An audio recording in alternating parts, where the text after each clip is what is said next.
My name's Paulette Bourgeois, and I'm delighted to be here in St. John's. We're on the edge of the map, and I think with this Walrus Talk, perhaps the edge of some leading ideas. I write books for children, which means that my audience is usually very small children. They whip their Velcro back and forth. They put up their hands to go to the bathroom.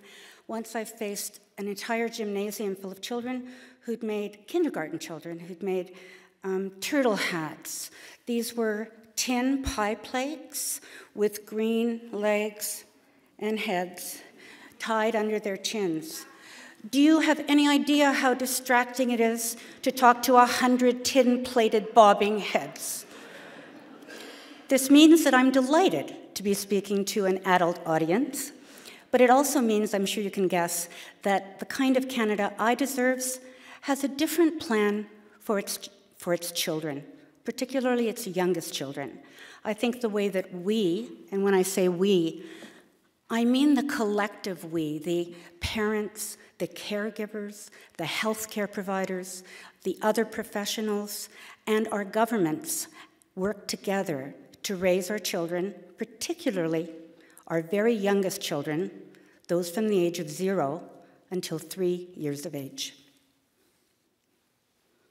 You're probably familiar with the expression, the brain drain. Well, I think as big a brain drain is happening now with our kids from 0 to 3. Sadly, we're failing to do our best to raise these kids. Some people say kids are like sponges. Well, it's not true. Their brains are developing, and it's more like a super-powered, intense urban electrical grid that's all coming together. And I'm sad to say that the Canada we have now, but not the one I want for the future, is short-circuiting about 1 in 4 of our youngest future Canadians. Let me explain. Because of advanced brain imagery now, we know more about how a child's brain develops.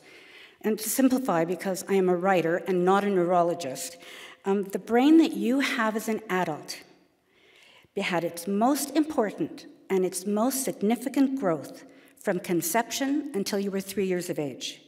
Everything after that was icing on an already baked cake by 3. Human beings are born with every neuron they're ever going to have, and that's genetic. But an even more important factor in building a brain, the neurons have to make connections with each other. Each experience a child has from birth to 3, whether it's good or bad, within a child's first 3 years builds a connection, a neural pathway. In this early age, the brain is at its peak capacity to develop neural pathways. The growth is explosive. Around 3, the pathways that aren't reinforced start to prune themselves away. And not all children in Canada are having the same early childhood experiences that builds the best brains they can possibly have. Most of our little ones, fortunately, have had mothers with good prenatal care. Then they had well baby checks that checked their developmental milestones. Their families and caregivers talked with them, responded to them, gave them opportunities for imaginative play, for music, for rhythm, for art, for conversation. They had stable housing, nutritious food, and enjoyed lots of outdoor play. Those are the Canadian kids who will soar. But here's a scary fact. 1 in 4 of our children in every province and territory is not ready to attend grade 1. They have social, behavioral, and learning difficulties that will haunt them through their entire school experience. They are behind the gate when they start school. They're behind before they even start. They get frustrated and angry. Many of them give up, many drop out. These kids are more likely to live in low-income homes, families that don't have access to good housing, nutritious food, and parental resources that could help even this playing field. They are often our Indigenous children, and the pattern repeats. There was a time when children were supposed to be heard, seen rather, and not heard. But we now know that children who have bigger vocabularies at the age of 3 do better not only in school, but throughout their entire lifetime. Having those early neural pathways of conversation, and it's not just the number of words or listening to it on TV, it's the interaction with a parent or caregiver who listens and responds. So it's not just saying dog and the parent going dog. No, it's, oh, is that a black dog? Look at the tail wagging.